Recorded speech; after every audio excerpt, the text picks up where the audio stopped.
আসসালামু আলাইকুম, আমি মোহাম্মদ হাসনাইন টিএসপি টেলিকম থেকে। আশা করি সকলে ভালো রয়েছেন। এখানে দেখতে পাচ্ছেন একটি মডেল ওপেন করা আছে, ভিভো ওয়াই টোয়েন্টি। এই ফোনটির যে সমস্যাটি হচ্ছে মাইক্রোফোন। এখানে মাইক্রোফোন যদি সমস্যা হয় তাহলে কিভাবে সমাধান করবেন? দেখেন, মাইক্রোফোনের 3টা লাইন, একটা নেগেটিভ, একটা পজিটিভ, একটা নেগেটিভ। হ্যাঁ, তো আমরা এই 2টা লাইনকে কিভাবে ঠিক করতে পারি যদি মিসিং হয়ে যায়?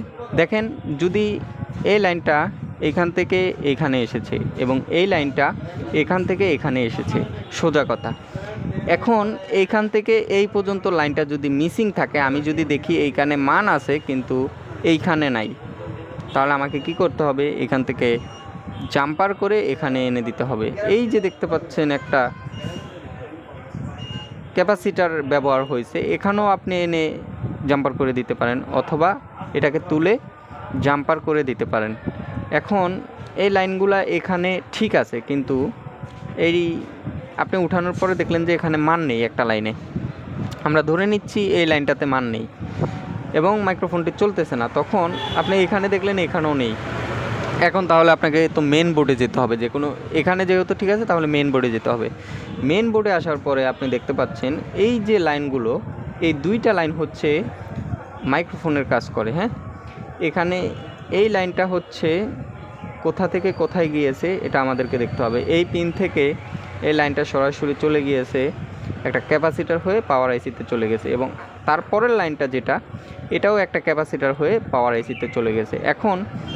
এখন ওইখানে লাইনগুলো ঠিক আছে, কিন্তু এইখানেও আসতেছে না। এইখানে থেকে এই যে পাওয়ার আইসি থেকে এই যে সকেটে লাইনটা আসলো, এই যে ইউএসবি সকেটের লাইনটা যে আসলো, এই পর্যন্ত আসতে গিয়ে এই লাইনটা তো বোর্ডের ভিতর দিয়ে আসছে, যে ঘুরিয়ে ঘাড়িয়ে এই বোর্ডের ভিতর দিয়ে আসছে, যেভাবে হোক, যে কোনো লেয়ারের মাধ্যমে। এই বোর্ডের ভিতরে অনেক লেয়ার থাকে, লেয়ারের মাধ্যমে এই লাইনগুলো আসে। অনেক সময় এই বোর্ডের ভিতরে 4-5টা মতো লেয়ার থাকে। এই যে লাইনগুলো, এই যে উপর দিয়ে অনেক লাইন নেওয়া আছে, অনেক লাইন ভিতর দিয়ে নেওয়া আছে। তো এই মাইক্রোফোনের লাইনটা এইখান থেকে এখানে যে কোনোভাবে এখানে আসছে, কিন্তু আসতে গিয়ে এই লাইনটা হয়তো মিসিং হয়ে যাওয়ার কারণে আপনি দেখতে পাচ্ছেন যে এই লাইনটাতে মান আছে কিন্তু এই হলুদটাতে মান নেই। এই যে এটাতে মান না থাকলে আপনি কি করতে হবে?